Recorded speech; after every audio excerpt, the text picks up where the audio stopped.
100కి 100% ఏదైతే ఎంతమంది పిల్లలుంటే ఒకరుంటే 15,000, ఇద్దరుంటే 30,000, ముగ్గురుంటే 45,000 ఇచ్చి తీరుతాం. ఎందుకు నేను ఈ మాట చెప్తున్నానంటే ఏదైతే సూపర్ 6 అమలు చేయట్లేదని అంటూ ఉన్నాడు జగన్మోహన్ రెడ్డి. నేను అడుగుతున్న సూటిగా నీకు దమ్ము ధైర్యం ఉంటే జగన్మోహన్ రెడ్డికి నువ్వు అధికారంలోకి వచ్చిన తర్వాత అమ్మ ఒడి ఎన్ని రోజులకి అమలు చేశావు? Straight question.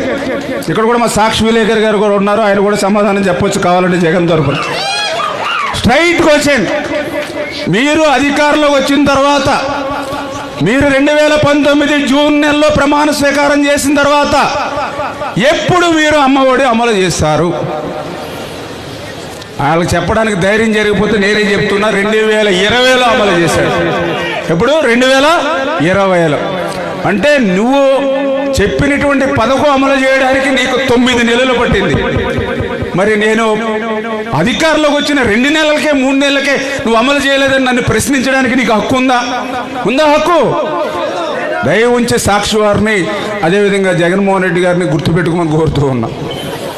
అదేవిధంగా ఏదైతే ఇంకొక స్ట్రైట్కి వచ్చింది దాని నిమిత్తమే ఆ రోజు భారతీ రెడ్డి గారు మా దగ్గర వీడియోస్ ఉన్నాయి చాలా క్లియర్గా, మొన్న కూడా ఏది చూపించా మీకు. ఒక పిల్లవాడు ఉంటే 15,000, ఇద్దరు పిల్లలు ఉంటే 30,000 రూపాయలని స్వయంగా భారతీ రెడ్డి గారు ఇంటింటికి వెళ్ళి ప్రచారం చేసింది ఆ రోజు.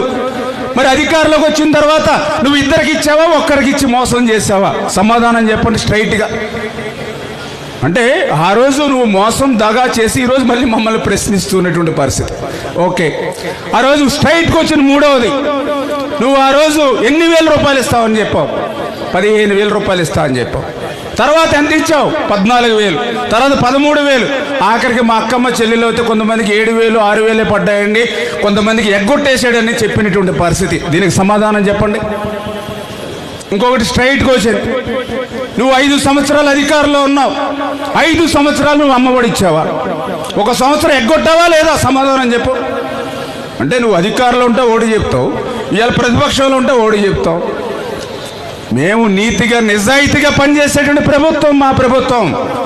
చేత ఖచ్చితంగా మాట ఇచ్చాం, నీకు మళ్ళగా మాట తప్పం, నీ మాదిరిగా మడమ తెప్పం అన్న మాట ప్రకారం తల్లికి వందనం. ఏదైతే మీకు చెప్పామో అది మోసం దగా నీ మాదిరి లేకుండా అమలు చేసి తీరతాం.